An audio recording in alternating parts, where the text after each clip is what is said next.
Live from New York, it's Josh Peck. Definitely on a different day because of my hat. Ben, the writers are protesting, and I am protesting that hat. Why? Because did you open up a denim store? What is I'm that channeling hat? my inner Jason Mraz. Well, I Yes. don't hesitate, don't or won't Won't. hesitate. Yes, No yes. more, no Go. more. Yes. It cannot wait.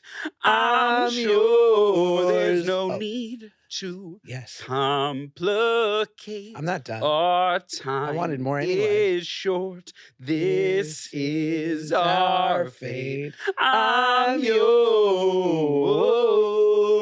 yours. We both went for the same one. La-da-doo-doo-da-da-dee-day. Where's Jason Mraz? He's Dead. with Lupe Fiasco. Dead. Like, where's Lupe Fiasco? Dead.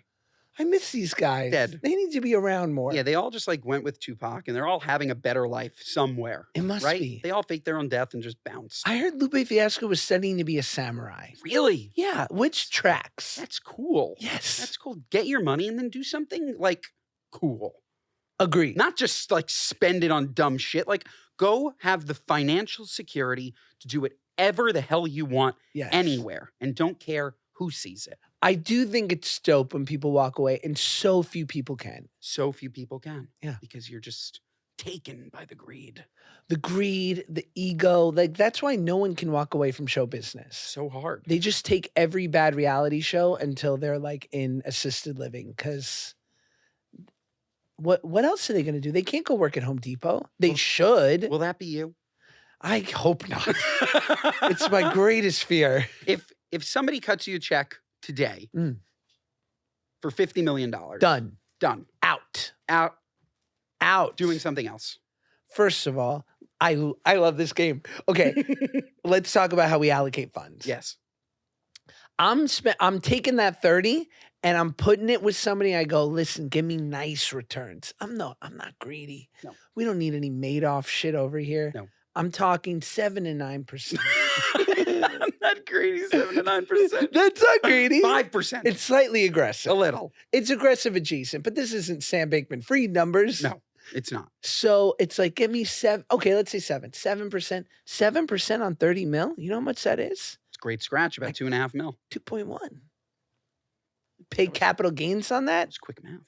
Pay a little 30% capital gains. You go down to 1.4. You can't have a nice time on 1.4. In just spending. Because once you have the 50 mil, you can get a house like that. Oh my God. Great mortgage rate. Nice setup. Oh, yeah. I'm doing this movie in North Carolina. And so I hope my wife doesn't listen to this because she can't hear that I'm having any fun without her or the kids. Not allowed when you're a husband. Not allowed. I like literally have to act like I'm in the fucking coal mines. Like, babe, what a day. Oh man. It's like we're just fighting with how tired each of us can present ourselves. She's like, I'm exhausted. I'm like, oh, because Max was at school all day. No, it's going to get me fucking murdered. I'm going to get murdered. Oh, it's nice knowing you, Ben. Oh my God. You're a coal miner in North Carolina. I've got the black lung, Pop. Like, oh, my traps are so sore from swinging my pickaxe. Oh, God. Oh, but I went to this dope place because this is how I get down as a sober man. I went to this place called Sawn House, which is it's like a sauna cold plunge place. And I was like, this is the shit. But I'm having but it's communal, so I'm having to share it with like a bunch of like derelicts. I'm like, damn, I need this in my house. So with all that money, I would have my own cold plunge, and I could probably afford that now. You could. But I don't have the room. No, you could. I want a place with room. Yeah, so get a bigger house. Okay, but that's a little more. But you could do it. Yeah, with the 50 mil, I would get like a big, because I want to have it outdoor. I want to have a big barrel sauna. I want to have the nice ice plunge. Oh, it's nothing like that. You want to talk about, now that you're intermittent fasting, you wake up, you drink a nice black coffee, a little water with electrolytes, and you do a sauna cold session. What time are you waking up? Whenever. Yeah. You gotta get up Nothing you early. can't handle. Gotta get up early for that.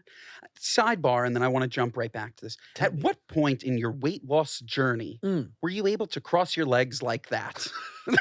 At what point did your thighs say, all right, you no longer have to present yourself like this. You can do the skinny man. Like, this is impossible for me.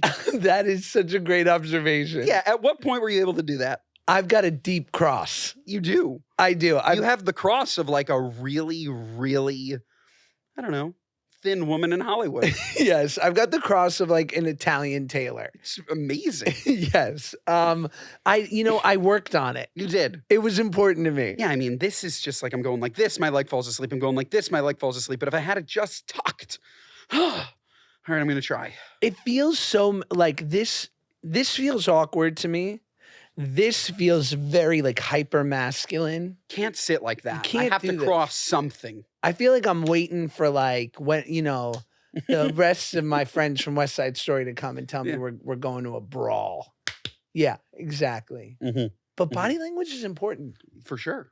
and This is a good look. It just hurts. it does. And sometimes I have to like cross. I'm ambidextrous. Like I can hit both legs. Holy smokes. I don't mean to brag. No, it's great. What were we Thanks. talking about before? Money. Oh, yeah. Oh, 50 million.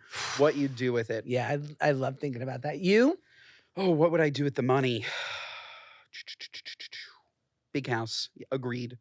Put some money aside.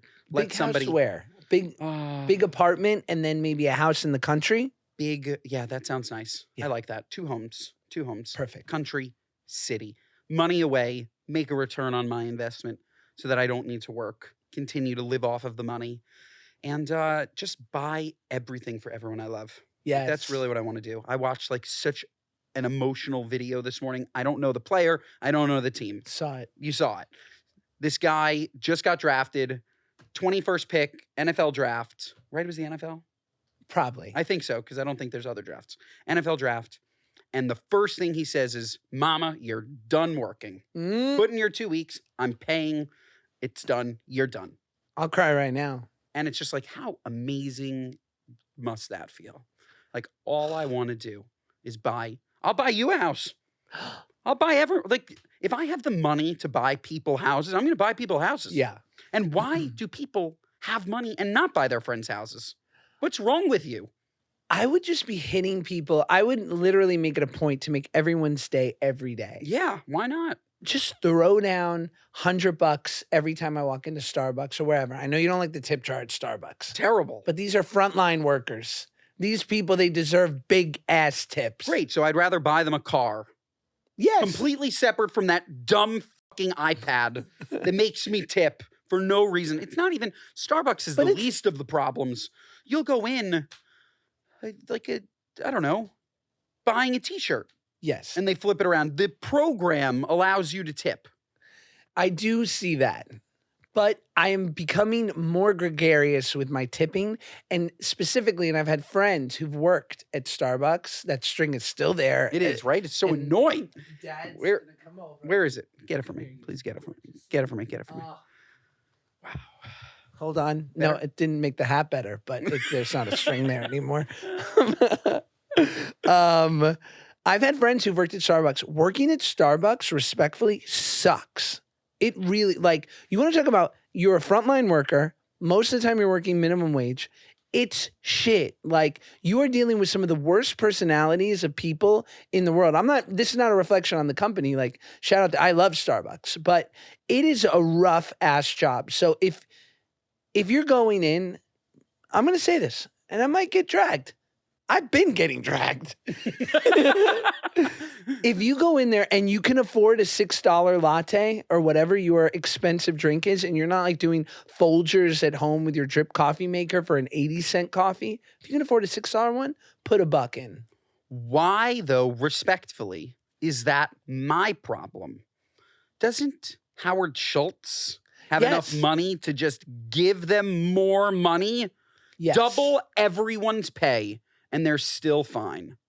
Right? But that could be said about every CEO, right? Isn't that the gripe with just capitalism? Agreed. When you reach a certain level, just pump the brakes. Again, Spirit Society, small company, still pay people as well as humanly possible. Great benefits, everything, right? Because it's so important that you pay the people that are working with you and for you, helping achieve your dreams. Like there are thousands and thousands and thousands of people working for Starbucks that are helping achieve someone's dream. Pay them. You know what they call I that? shouldn't pay them. Pay them. Socialism. Nah. No, nah. I'm kidding.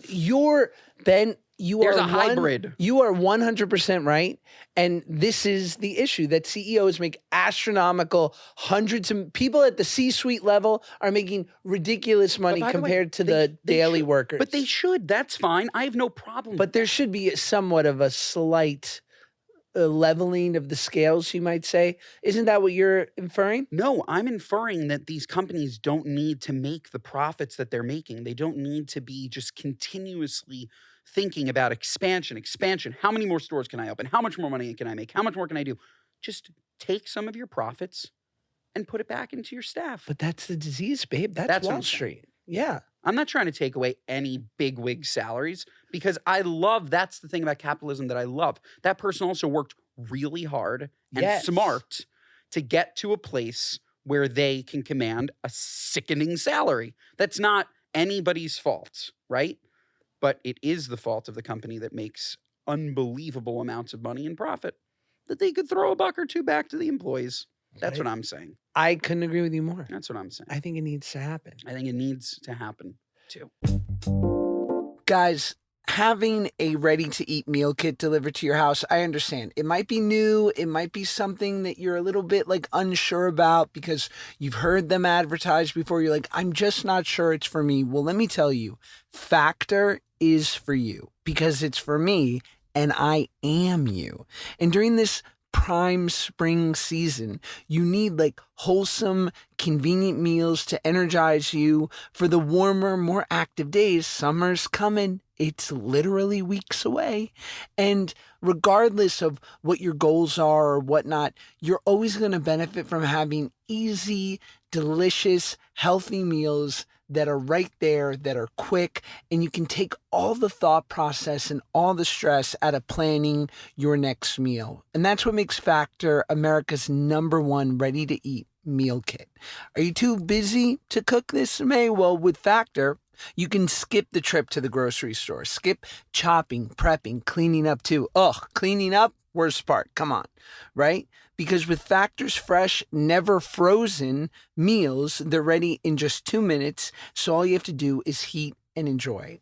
I like the keto, calorie smart ones. My wife is vegan, so she'll crush those options. Or sometimes I'll just go protein plus. It's so nice to know that whatever my diet is sort of requesting at that time, Factor can fulfill it. And they've got 34 chef-prepared, dietitian-approved weekly options. Plus, there's always something new to try.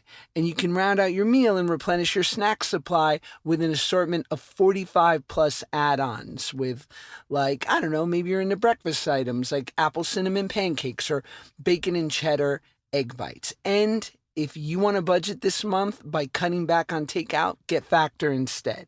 Factor is cheaper than takeout, meals are ready faster than delivery, and they're ready in just 2 minutes. Head to factormeals.com/goodguys40 and use code goodguys40 to get 40% off your first box. That's code goodguys40 at factormeals.com/goodguys40 to get 40% off your first box. Should we get, I think we left a bit of a cliffhanger. We did. We did. So we have this speak pipe thing where we are getting messages from our fans, from our listeners, from our guys and gals. Mm-hmm. And we say, feel free, link in the description, give us a question, what you need advice for, whatever you want to share. We listened to a couple and I think we found some great ones. So let's hear from our good friend, Emily. Hello, Josh and Ben. I love y'all's podcast so much, so I just want to say that first. I literally listen to it every single day, and I've started re-listening to the episodes because I've binged all of them. So please put out more episodes or give me other podcasts that are like y'all's because I can't seem to listen to anything else right now. Besides that, I need some advice because I was dating a guy. He's 10 years older than me, and we're broken up now, but he wants to get back together, but he's very insecure and jealous. Like, we went to dinner, me and him, with my mom and my stepdad, and I went to the bathroom, was gone for maybe 3 or 4 minutes, and he accused me of having canoodling with the waiter. When I came back to the table, he accused me of that. They were at And Applebee's, by the way. there's other things that he has accused me of because of jealousy and insecurity and things like that. And now he's saying that he's changed and he's working on stuff, reading books, therapy, blah, blah, blah. But I just don't really know if I can forgive that and if that can change. I don't know. So what is y'all's advice? Wow. Thank y'all so much. First of all, Emily, love you. Good as gold. Love you. Cute. Run. Run as fast as you can. You would be You can't catch me. I'm the gingerbread man. You would be the worst therapist because you'd literally be like, "Stop it! No, it's true. Stop it! Stop trying to work through your problems. Run away from them. Right? Isn't right. that significantly easier? Therapist would be out of a Yeah, job. I think Freud. Just saying. Freud had a whole chapter about that. Run away from it. Look, any guy, you're at a lovely dinner. We're missing crucial information, by the way. Josh said Applebee's. I want to know where you were eating. I'm thinking Italian. I want to know where you were eating. That was in my head. I was just seeing gigantic pepper shakers and guys with parm throwing it around. If it was, then wow, what a meal. Yeah, maybe a buca de beppo. But yeah, you got to run. Look, Yeah. meal, you, your boyfriend, I guess, or friend or husband or whatever it is. Parents, this is a lovely time out. You go to the bathroom for 3-4 minutes, and instead of accusing you of taking just a small duty, he comes and fires at you that you are cheating on him with a member of the staff. I'm more upset that you said that a mid-meal duty. I don't think I've ever done that. 4 minutes. What else could it? Look, there's 2 4 options. minutes? Either she's cheating or she's taking a dump. It's not that long. Yeah, but you know, she pushed it down. She was probably out there for 7 minutes. Okay. All right. Fair enough. And I'm just saying, the man needs to get with the times. Women do poo. Maybe she's so humiliated that she was pooing that she kind of was like, actually, I was back there with Robert. Definitely not shitting.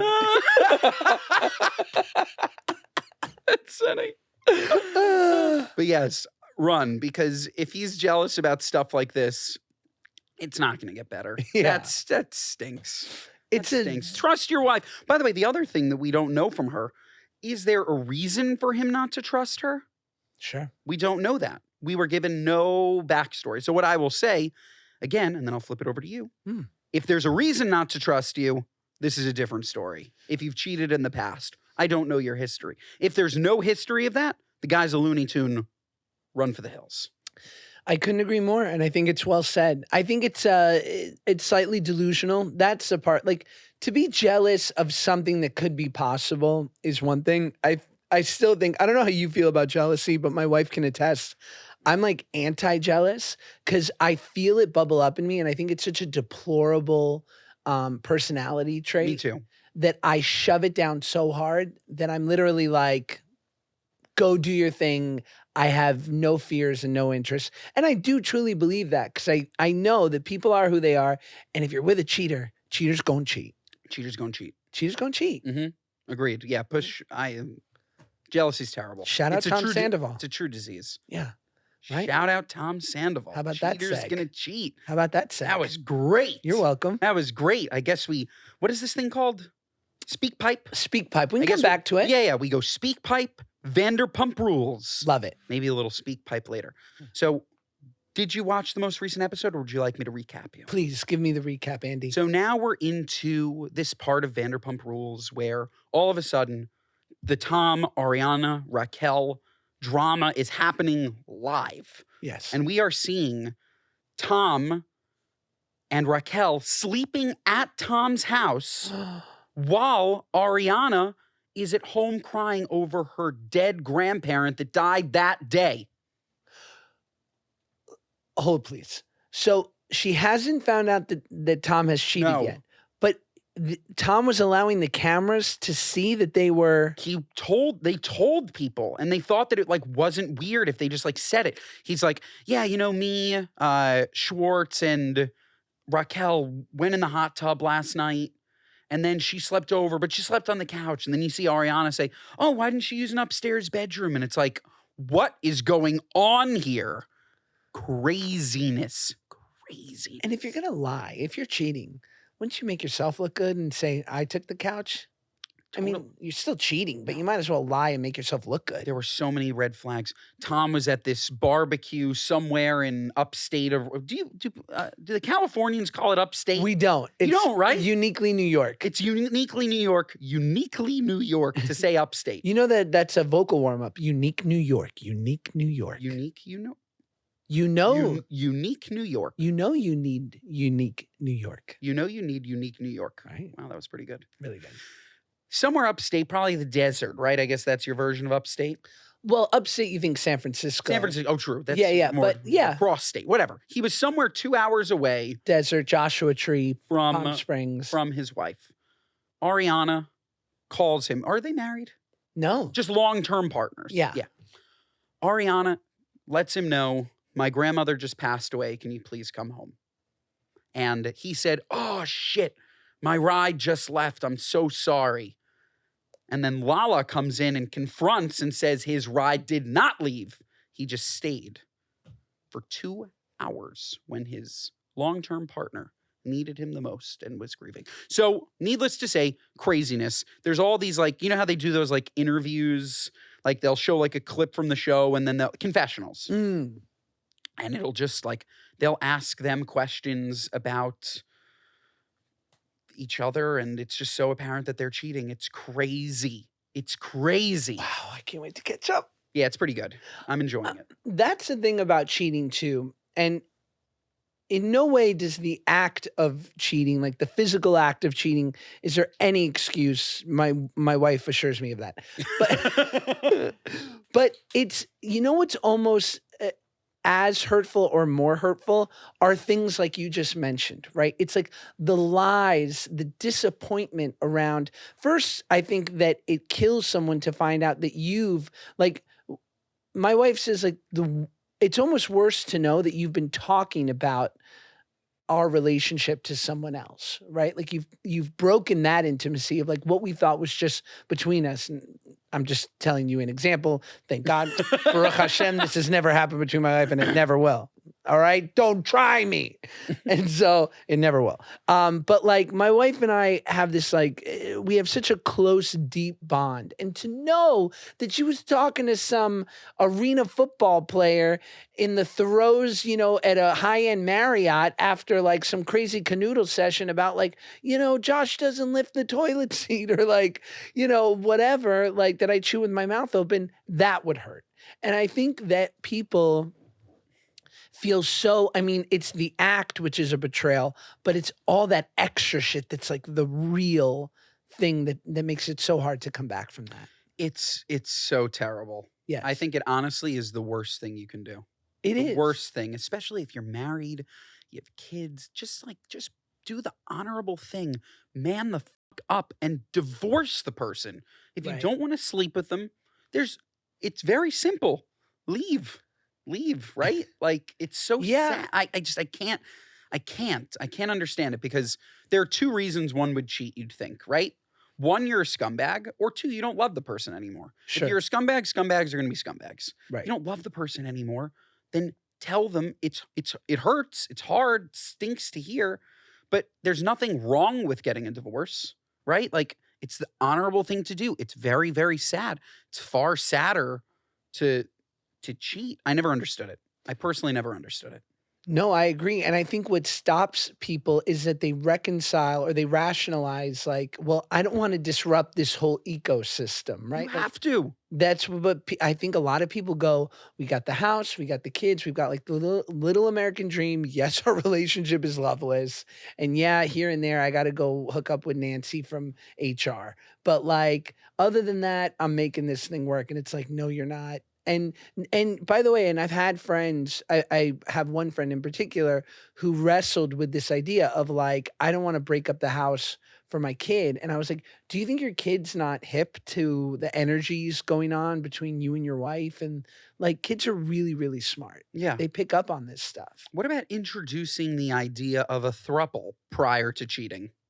How about that? Oh, yeah. How about you go to your wife or you go to your husband Mhm. and you say, hi, I don't want to ruin what we have right now, but I am just sexually deprived. Can I please have sex with somebody else? You're more than welcome to come. How about you try that? I bet you would have such more success. Like some people would say, no way, screw you, I'm getting a divorce. But then you get a divorce anyways. Sure. Do you think people try that? What I will say about that is with the open relationship thing, because I had friends who went through that whole wave of sort of approach. Mm-hmm. Here's the thing. This is what I never heard from people. Our relationship was going so well. We were so happy that we decided to open this thing up. Yeah. It's usually the reverse. Yeah. We were almost going to get a divorce and we thought, let us try this. Yeah. Yeah. And I also, on my first podcast, I had interviewed this guy named Dr. Chris Ryan, who basically wrote like the preeminent book about open relationships and polyamory and this idea that like, you know, he literally, it's called Sex at Dawn. And it like draws us all the way back to like, Name of your next book? I like sex at noon to be at dawn. It's like, can we sleep in? Aren't you exhausted? 6 at dawn. How about 6 at 3? Like, but and he draws it back to the our species, back to like the bonobos, like apes, and like basically just that we were never meant to be monogamous, right? But what I asked him was, I was like, you're a guy, you're an intellectual, you don't have kids, you have a wife, you have a girlfriend, you all seem to be living like this wonderful life, kind of separately and both together, like you live outside lives and lives together. But the problem is like people want to do that and then also have the white picket fence and the suburban dream and the kids in school. And you know what else they want? They don't want people to talk about them. And they don't want them, you know, the whispers at, you know, the bake sale or the PTA meeting to be like, you hear about Hank and Judy over there? Like they're hooking up with half the neighborhood. But you know what? It's going to happen. I don't think you can have both is what I'm saying. I understand. Right? I do. I do. Cheaters stink. You know what? You and I, we like to canoodle with our wives. Is that so wrong? Yeah, and each other. Yeah, anytime. Could you imagine? You ever think about that? No. Me either. Last thing on Ariana, Tom, because I thought it was crazy. The same way, who is it that Tom cheated on like 10 years ago? Who did he? Kristen. Oh, it was Kristen. Kristen. Sorry. Dear friend of the podcast. She's going to come on, especially after hearing this. And I don't know if you've asked her yet, but she's going to come on. Oh, yes. And here's a tease. Okay. Kristen's cheated on some people herself. Fine. And we'll find out more. And we'll find out more. Sorry. Yeah. The same exact way he denied and lied cheating on Kristen, he used the exact same words when lying about cheating on Ariana. Like somebody put together a video, and I'll try and find the video. Everybody should look for this video where it's like the exact same lie. It's crazy. Whatever. Leopard never changes its spots. That's the moral of the story. I like that one. That's the moral of the story. Yes. Grinds my gears. Should we pop back to Love a it. speak pipe? Please. Okay. Okay, our next one is from our lovely caller, Sarah. Let's hear it. I should be more ready for this. Hold, please, and we're good. How do you deal with people asking you for money when they know you have more than them and can give them money and be okay, you know, and wait for them to be able to pay you back? Sarah's a bit of a bragger. I mean, I hate feeling like I have to follow up with people, and maybe it's the Jew in me, but I don't like giving my money Not away. making us look good, Sarah. So I'm just wondering how you guys deal with that. How do you say no? Because the situations come up for me a little bit, and I'm a little lost on how to reply. I feel like we nixed that video.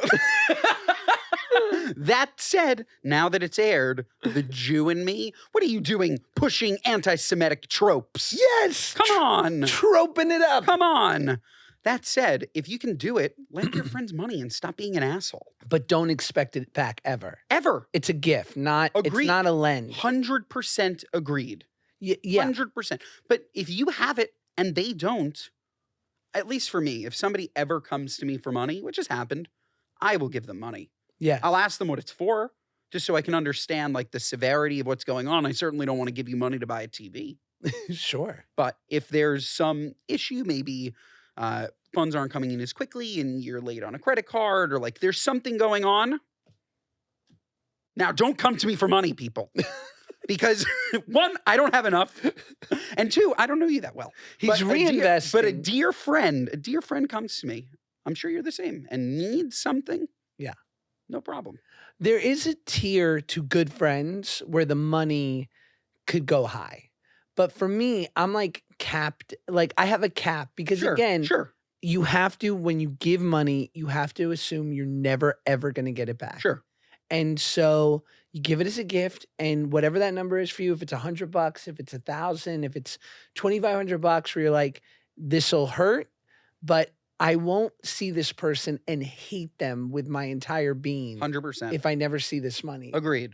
And that's important. You have to know what that number is for you. Agreed. And you're right. Helping people is nice. My mom and I have needed help before, growing up as a kid, like we needed money to put a down payment on a first month's rent for an apartment that we didn't have. Yeah. And luckily we had really good friends. Shout out Ruthie and Danny who gave us some money. Yeah. Yeah. And also Sarah sounds loaded. Sarah's rich. Right? Yeah. Right? I think Sarah's doing all right. I think she's doing all right. I think here's how I imagine Sarah. She went to a nice school like Vassar or SUNY Oneonta. Check out the last episode if you want to know that joke. She got a degree in something that matters, not communications, like something that really sets you up. She's a executive vice president of something. Maybe she's like the head of marketing for some company. She's like 29, 30. She's making 280. I think it's family money. Sarah's rich from her dad. I think so. She's the heir to the Skechers fortune. Yeah. Or her mom. Okay. That's fair. Either. Last one. Last one. Last one by our dear friend, Hazel. Hazel. Wow. Yeah. Hello, good guys. I need some advice here. So I am 25. I'm from Wisconsin, and me and my boyfriend have been together for 9 years. In April, I wanted to make the joke. I need some advice here. I wanted to say Zyrtec.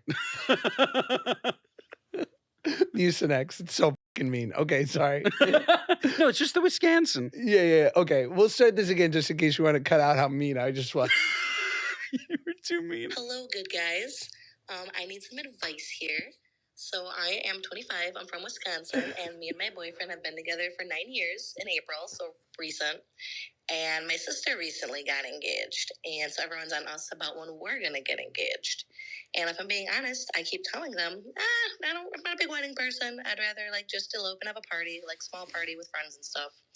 And they're like, what are you, nuts, basically? So we have a house, we have 2 dogs, we're very content with our life.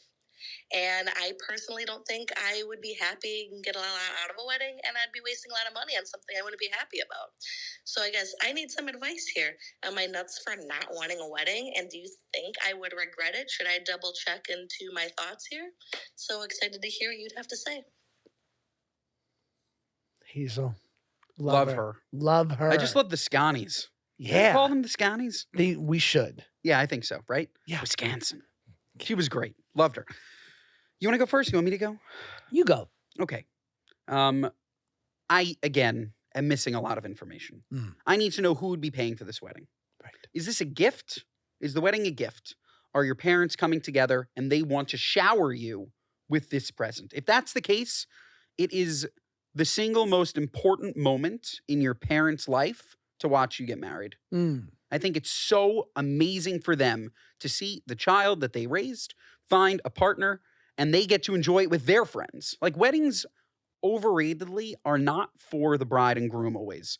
Sure. A part of it is, but it's also just the idea of celebrating you. Like at least for my wedding, like our parents got to invite, 150 people. And that was like them the same way that you said that maybe it was last episode, that parents love to like show off. Like this is like their moment. Like they're very, very proud that their kids found a life partner and that they're having a great time. So if it's a gift, take the gift. It's really nice.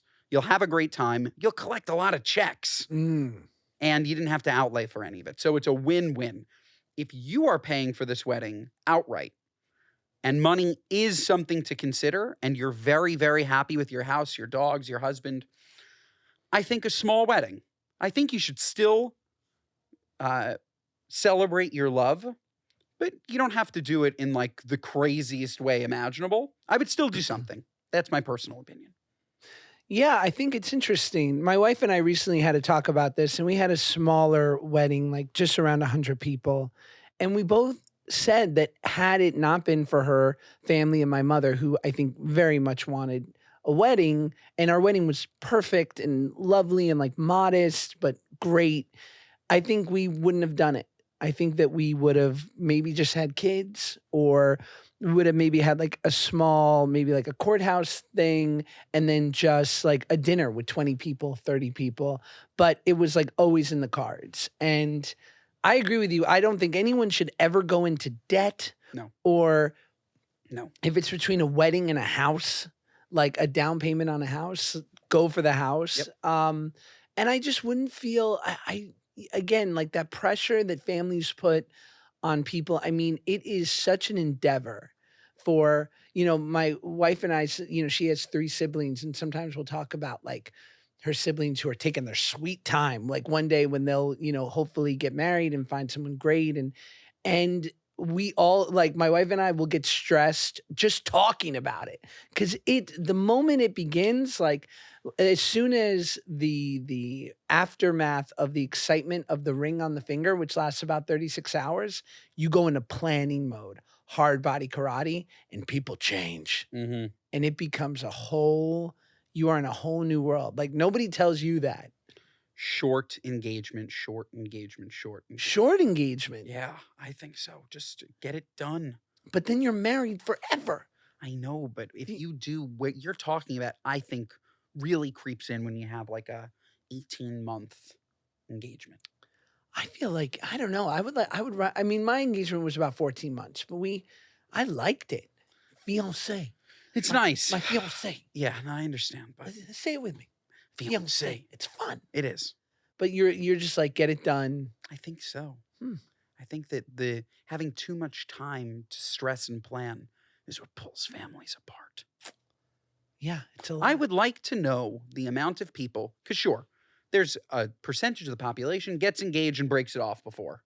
I want to know what percentage of people broke it off when they had significantly more time versus less. I bet you that the stresses of planning a wedding break up a lot of people, because it's fucking stressful. It's so stressful. It's terrible, especially when there's multiple opinions and it's just too much. Seating charts, it's too much. I recently went to one of the most gorgeous, fabulous weddings for my wife's best friend, and they are wonderfully well off, so much so that they were able to rent out basically an entire hotel in Italy. Wow. And so because they knew, like, asking people to fly to Italy was a big ask. For sure. So they were like, we'll take care of your hotel. It's 250 of our best friends, and we are taking over the resort. You will not see a civilian. You will not see an outsider. These are people here for the wedding. So I'm talking like a pretty great budget to work with. Even with unlimited funds, it was stressful. Like you could see it in like just how much the family and the bride and the groom had to just like the level of decision making. I think about that if young Max has a bar mitzvah. What am I going to do? Who's going to get an aliyah? He will have a local bar mitzvah. I will not be flying anywhere. Well, I guess I have to fly. You're flying in, Ben. But that's different. Have it at home. Destination weddings don't even get me started. Yeah, you're not okay with it. No, just by the way, that sounds lovely. And I've been to lovely, just amazing, again, same thing. Rented out these full hotels. They probably spent millions of dollars. They're amazing weddings. It just doesn't change the fact that I spent $5,000. It's a lot. It's a lot. Yeah. My gift was never going to be $5,000 to you. And I didn't want to take a trip to Italy this weekend. I have work. Yes. I didn't want to go. Right. Right. So let me give you Let's make a deal. Have it locally. I'll give you $1,800. That's a nice gift. But think about it. You have two options. They present it to you. Yes. Travel to Italy. You spend $5,000. Do it locally. You give them $1,800. Oh, that's a no-brainer. No brainer. It's a no-brainer. That's what I'm saying. But first of all, that's interesting you say that. And did you give a gift? I'm not sure. No, I don't think that you give gifts to destination weddings. You do don't. Technically, you don't. I did. My best friend had it in Cabo, and we did because I've known him. But my whole normally you life. don't, right? No. I don't know what I do, but I don't think you do. And if you're like Stamos's wedding, it said right on the invitation, "Don't give a gift." So then you see that, you go, now it's just time for fun. Yeah, but whenever somebody says don't give a gift, it makes me want to give a gift even more. But when you're rich and famous, or like they're like, make a donation, I'm like, cute. Like I'm sure you're gonna be checking off the list of who made a donation. Oh my God, that pet peeve. You don't like that? The give Is that a what are you donation. nuts? Charity? No. Charity is your what are you nuts? Charity in this way. Like, instead of giving me $1,800, lieu of a donate gift. to the Red Cross. And it's like, where's the Red Cross putting my money? I need somebody to tell me. I love the idea of charity more than anything, literally in the whole world. If I can give money and I can directly see that the money that I just gave, even if it's a large sum, just bought somebody a house when they were homeless or put somebody in school. You know what I mean? But we give money and we don't know where it goes. And it bothers me to my core. I don't want to go online, put in my credit card information, and donate $180 just to make myself feel better for 30 seconds and then never think about them again. I hate that. But is there anything better than giving to a GoFundMe? No, because With you a know cute exactly picture? where it's going. Oh, I love it. And I love when I see my name there. And if it comes up as top donor, I'm like, I can't wait for them to see this. A GoFundMe, but that's the perfect example. It's like, God forbid, it's terrible. But somebody on TikTok is like, my mother has some form of cancer and we can't afford it. Please go to my GoFundMe because you've been enjoying my videos for the last 2 years and donate to me. Or it's Totally. that guy, Jimmy Darts. Is that his name? I think that's his name. He's the one who like makes everybody's day. He'll walk up to people and give them $500. Yeah, he's great. Because they were nice. And then sometimes you have a follow-on story where that person really needed more. I love the idea of donating to a person. Yes. It's awesome. Yes. But you don't have issues with like donate to this foundation, but you never know where the foundation is putting your cash. Depends on the foundation. I understand. Depends on the foundation. just Some are good. Some are good. I think Red Cross is pretty good. Yeah. But Sure. right. Yeah. A nice merch. Yeah. Yeah. Good messaging. But no, it's an interesting thing because like growing up in LA with a lot of Russian Jews, the gift is as like basically it's pay your plate, right? So amongst the friend group, you imagine how nice is this thing, right? You go to a Russian Jewish wedding, you see on the table they got the black caviar. They have orange caviar, not so nice. No. They got black caviar, bellinis, smoked fish. They got a 12-piece band with a guy singing an insane cover of Mambo No. 5. You know what I mean? Of course. You go, they paid this is a $300,000 wedding. It's probably $500 a person. So then you just go, if it's me and my wife, $1,000. Yep. Cover your plate. Yep. That's my approach to gifting. Is that right? Yes. Okay. It's the perfect approach. But know that if you got 600, I assumed you kind of cheaped out on your wedding. I was going to say the other thing though is I give what I receive. So if your wedding came first and you cheapoed me, can we still say gypped? Or that's no longer a thing. Yeah, you could say They gypped. can say gypped, It's right? not insensitive, is No. it? Are there gypsies? Oh, is that where it's born from? Yeah. Just say Jude down. If you schemed me, sorry, you had it coming. Wow. Right? Like if Yeah, your wedding comes reciprocity. first and you give me $180, that's what I'm throwing it right back to you. Wow. I'm sorry we weren't at each other's weddings. Me too. Would have been nice. Me too. Yours came first? 2017. Me too. What month? September. Cute. June. Oh, so mine came after. 2 months after. Wow. So I would have given you a fat present. Yeah? And you would have returned it. Well, when we renew. Yeah. Yeah, the 10-year. Oh, true. Great. I got a couple stories. Great. I think these are very apropos to the things that we have been talking about recently. First and foremost, I got a boob job and was surprised to see how docs put my nipples back on. Oh. A woman has shared the shocking yet medically necessary gaffe doctors made during her breast and areola reduction surgery. Areola reduction. Ugh. I need one of those. I do. I'm a pepperoni nips, baby. I do desperately. But then I won't be able to pick up my kids for a couple months. So You can't get an areola reduction surgery. You better. I won't let you. I've already priced it out. $6,000. I woke up from my boob job only to find that my nipple piercings were now vertical instead of horizontal. She added in the caption, it was just the piercing holes, but imagine my surprise. So they probably went, yeah, vertical to horizontal. What? So that's not a gaffe. That's fun. Oh my God. That's so funny. Someone commented, got to get them tires rotated. It's unbelievable. That's unbelievable. Wow. What are you, nuts? What are you not? Speaking of, and here's another one that I found interesting. Gwyneth Paltrow ranks Brad Pitt and Ben Affleck in bed technically excellent.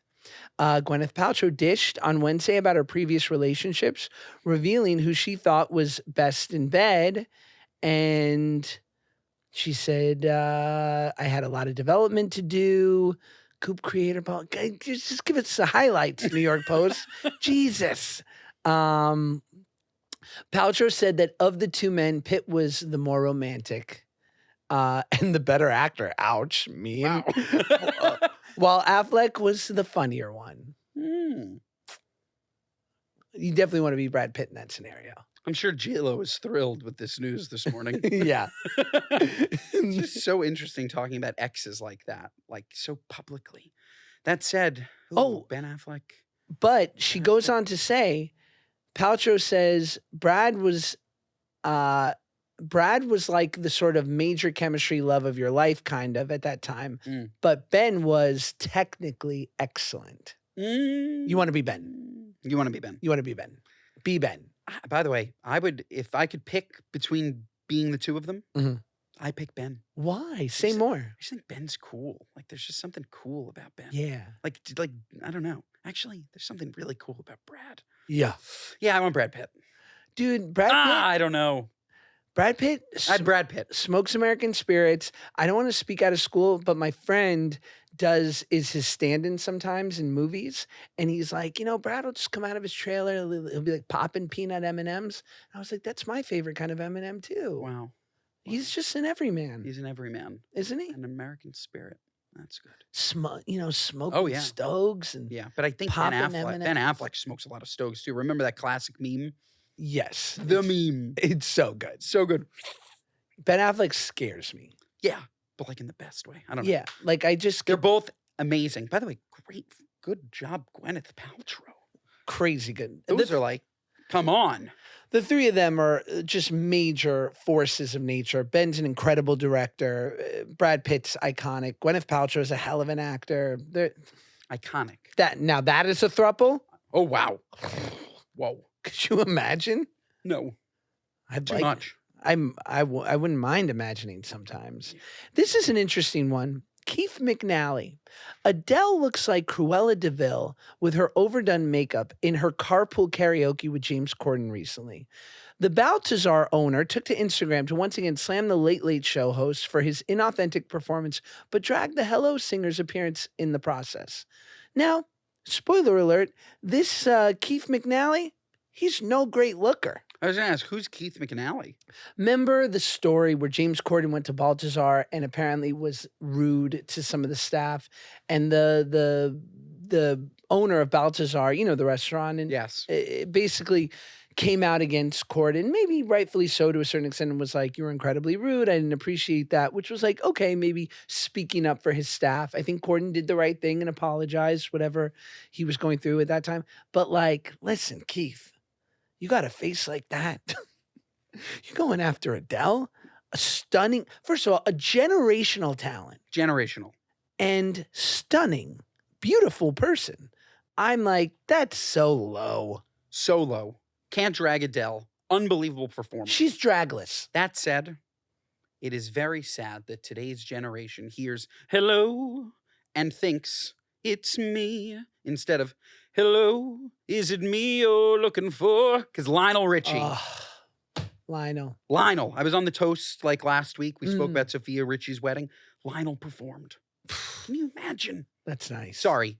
To clarify my destination wedding conversation before, if Sophia Richie had invited me to her wedding to listen to Lionel Richie perform, oh man, I'll pay out the wazoo. I wouldn't do that trade to give you less money to keep it in New York. You know what I mean? Send me wherever you're going to send me. That one's nice. That one is nice. What are you nuts? Please. You got one before we wrap? Oh, yes. One of you nuts. Yes, You want me to do. go first? Sure. Okay. As everybody knows, airplane travel, it's never fun. There's always something that comes up, whether it was that time the guy took off his socks and shoes, right, and he smelled, or you have problems in the airport getting there. It's a treacherous experience. A couple of weeks ago, I was on a flight, had my AirPods in, doing some work. All of a sudden, I hear something loud, like playing, and I look to my right, and the guy is watching TikToks on loud. No headphones in. What are you, nuts? It's crazy. And for whatever reason, the flight attendant is right there, not saying anything to this guy. It's the flight attendant's job to keep the peace. There are two what are you nuts. One, the flight attendant, and two, the guy with no self-awareness. TikToks on loud. Insane. Speaking of similar, maybe a year and a half ago, I was on a flight from LA to New York, and I happened to be sitting next to Teresa Giudice. I've never told this story. Ooh. We were sitting in first What's class. that hairline like in person? Low, right? Didn't catch it because there was the partition was up and we were both in lay flats. Nice. Partition was up. That said, speakerphone having a conversation and then voice to text the whole flight. Oh my God. What are you, nuts? That's so Jersey of How her. crazy is that? I love it. Voice to text on a plane? God bless her. That's my what are you nuts? My hero. Unbelievable. I love that. And funny enough, my what are you nuts is a plane moment too, because I was flying here this morning and I always try to get the exit row if I can because there's a short flight. So and I'm in the exit row. And usually what they do is I'm going to need a verbal confirmation from you, the people in the exit row, that you will assist in an emergency landing. And if you need any information, look at the card in the back of the seat. Fine. Yes. No problem, you know? And sometimes I'll throw a little joke to my seatmate, like, we're on it, you know? And they'll giggle. And I'll be like, now don't talk to me for the rest of the flight. This guy goes, are you willing to help? Yes, I am. Okay. He's like, so you're going to pull open that door. You're going to lift this up. The door's going to come out. You're going to twist it right, pull it out. Then you're going to pull this red hinge right here. The emergency slide will inflate. You'll direct people. I was like, sir, what are you, nuts? Like, first of all, if we're on the Hudson, do you think I'm going to remember all this shit? No. I just thought it was so hilarious that he had the confidence in me that I would ever be able to assist in that moment. It's a formality. But he was giving like step-by-step instructions. No, I'm saying it's a formality that should be treated as a formality. Yes. If the plane's going down, no one is helping. Certainly I'll do my best if in fact we land on water, which planes are not made to do. No. But no. Let's be real. No. Yes. I do need to apologize to the viewers. My foot keeps popping in and out, but I can't get my legs crossed in the right way. Apologize for the hat first. No, I can't. No, this is a new staple. These last two apps, Ben, I love being here with you. I come to New York more, please. I will. There's some spirit. Special. In Judaism, we call it ruach. Ooh. Ruach means spirit. Ruach. Yeah, there's good ruach. Yeah. But please rate, review, and subscribe. Wonderful episode. Again, anything less than 5 stars. What are you, nuts? Come on. Yes. Find us wherever you can find your podcasts, Apple, Spotify, all the good places. Find us there. And we'll see you next time. Love you.